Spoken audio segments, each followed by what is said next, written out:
Berapa banyak orang yang pada hari ini masih diberikan Allah Subhanahu wa ta'ala hidup, tapi tidak bisa bersama dengan kita di tempat yang suci ini. Mengapa demikian? Karena dicabut Allah Subhanahu wa ta'ala nikmat sehat.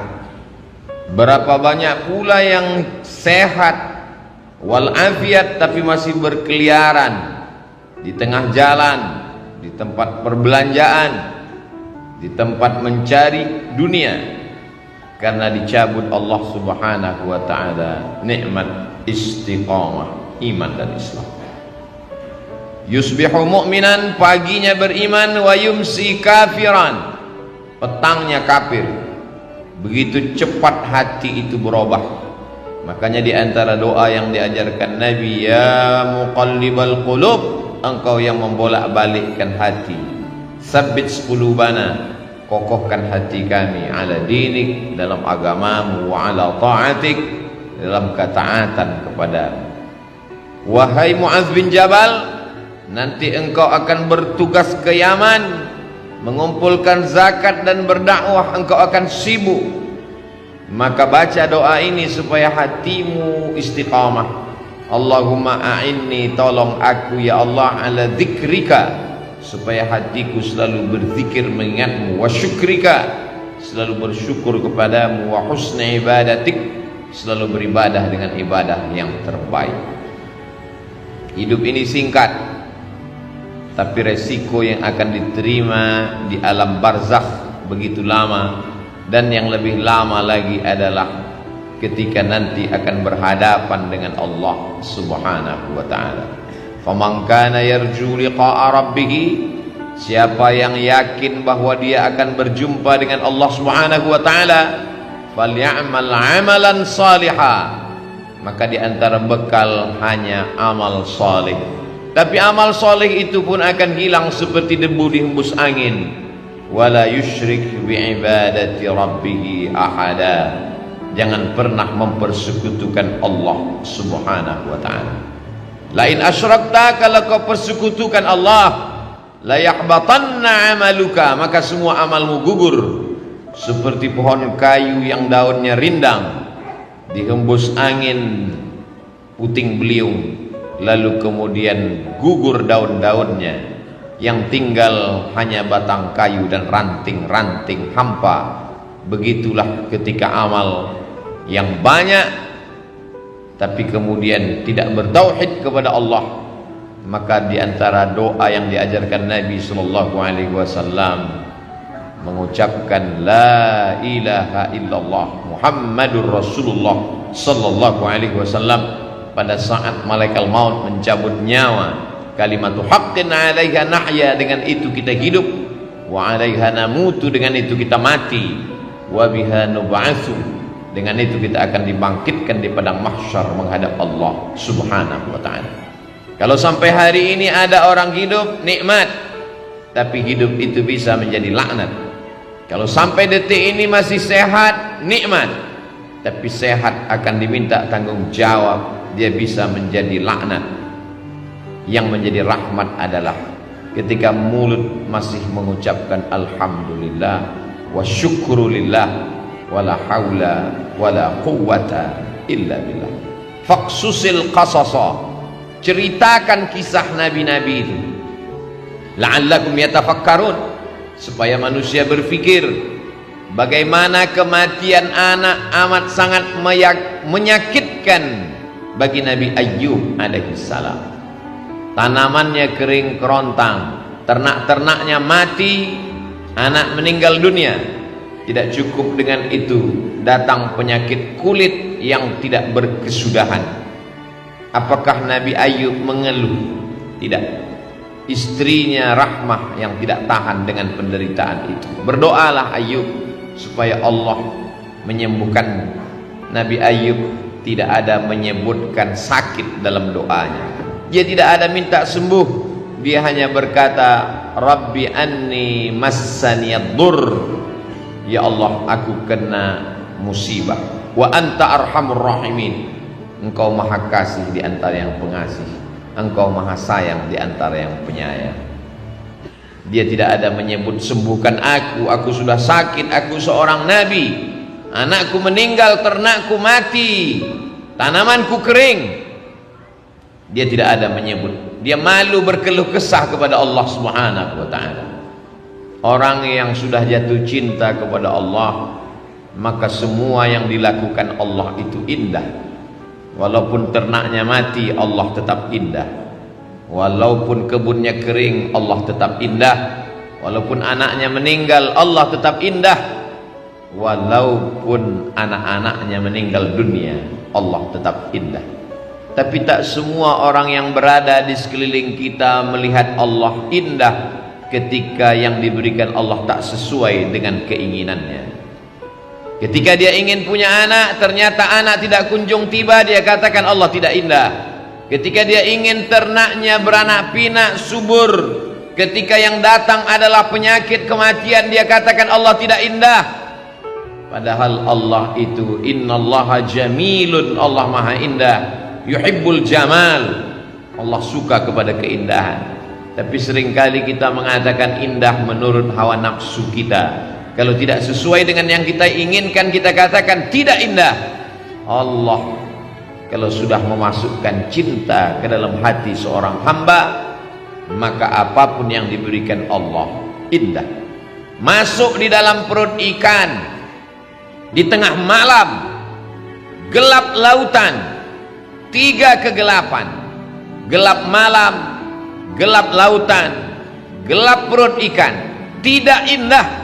Tapi yang keluar dari mulut Nabi Yunus bukanlah sumpah serapah caci maki. Yang keluar dari mulutnya kata-kata yang indah. La ilaha illa anta subhanaka inni kuntu minadh dhalimin. Orang kalau sudah sampai pada tingkat cinta kepada Allah, maka semua yang dilakukan Allah terhadap dirinya indah. Seperti orang jatuh cinta terhadap bayi yang tidak berdosa. Datang bayi itu memukul wajahnya, dia tersenyum. Bayi itu mengencinginya, dia tertawa. Kenapa? Karena bayi tidak berdosa. Bayi bukan Tuhan.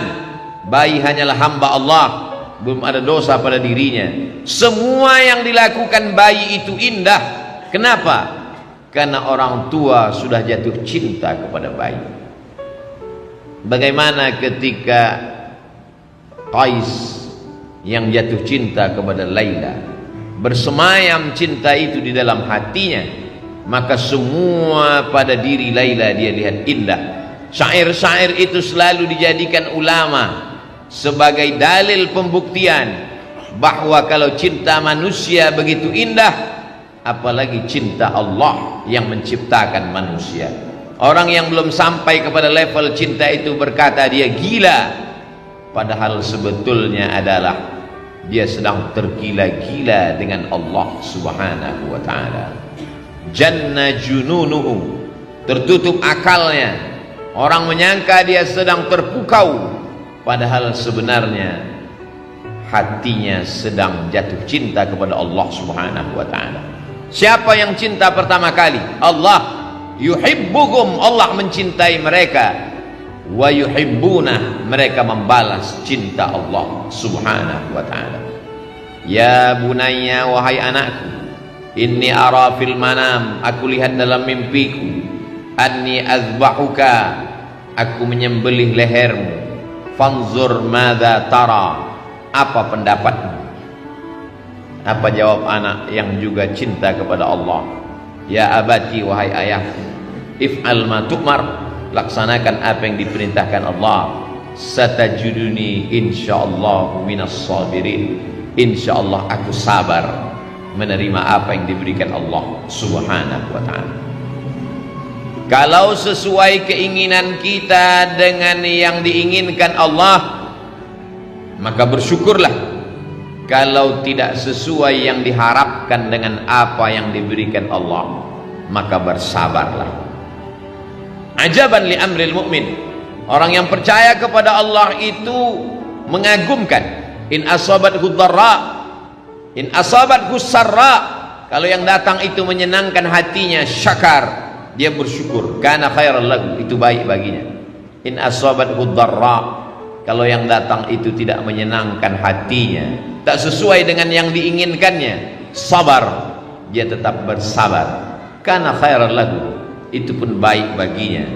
Orang yang bersyukur diberikan Allah, la in syakartum la azidannakum.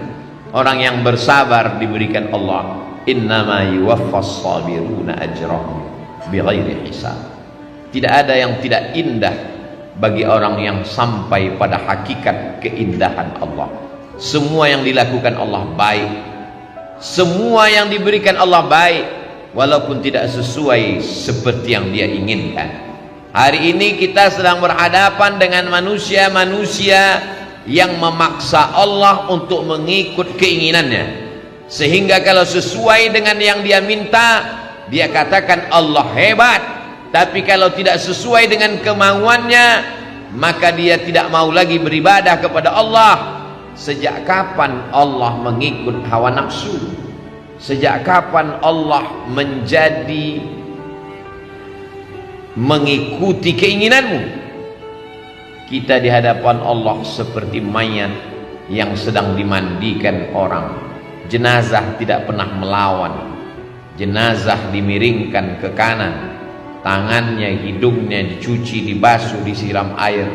Kalau jenazah saja di hadapan orang yang memandikannya begitu lemah, bagaimana dengan kita di hadapan Allah Subhanahu wa ta'ala? Hakikat manusia adalah lemah. Hakikat makhluk adalah makhluk. Dia tidak pernah menjadi khalik.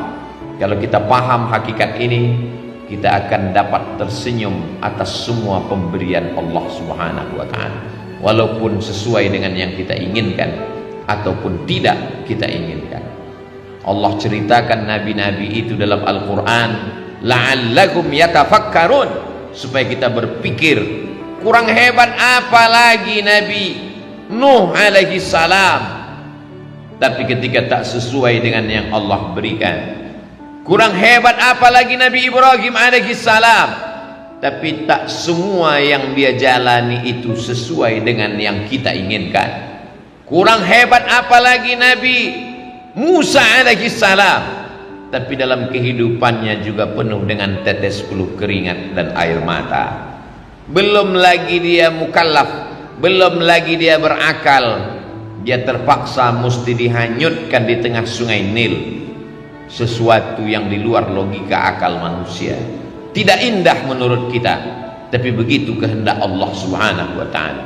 Dibesarkan di istana Fir'aun sampai akhirnya Allah mesti mengeluarkannya, jatuh menjadi pengembala kambing. Thamaniya hijaj, 8 musim, 8 tahun lamanya.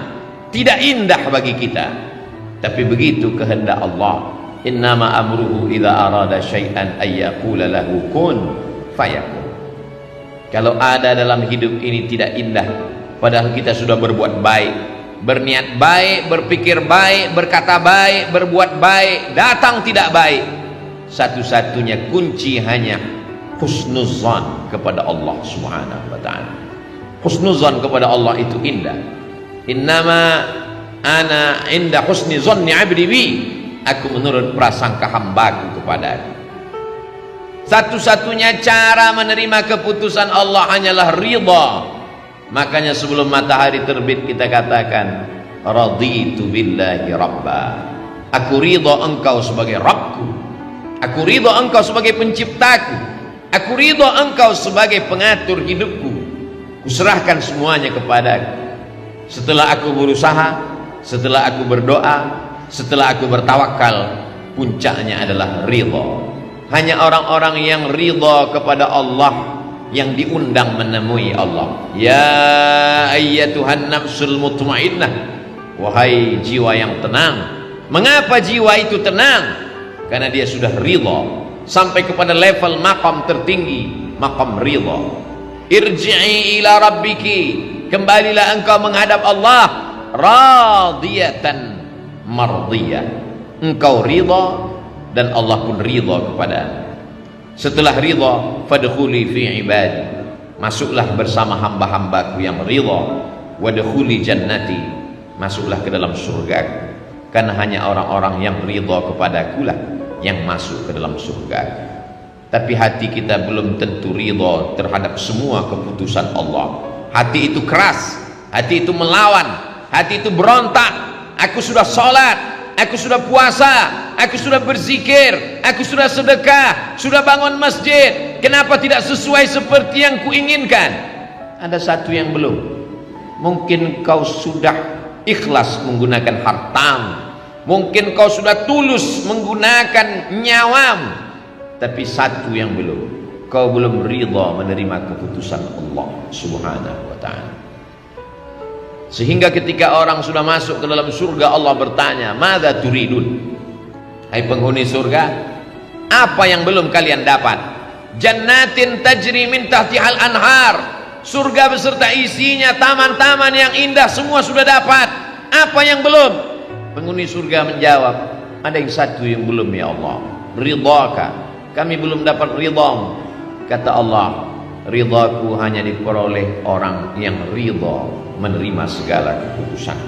Berat, sakit, tapi dia tetap tersenyum karena dia tahu bahwa yang memberikan ini adalah Allah. Rencana Allah jauh lebih indah. Kata-kata terlalu mudah diucapkan lidah, tapi ketika sampai dalam diri kita, yang membuat kita ridha itu pun hanya Allah Subhanahu wa ta'ala. Kita hanya mampu berkata la haula wala quwwata illa billah. Barakallahu li wa lakum fil Qur'anil azim wa nafa'ani wa iyyakum bima fihi minal ayati wadh-dhikril hakim wa taqabbala minni wa minkum tilawatahu innahu huwal ghafurur rahim.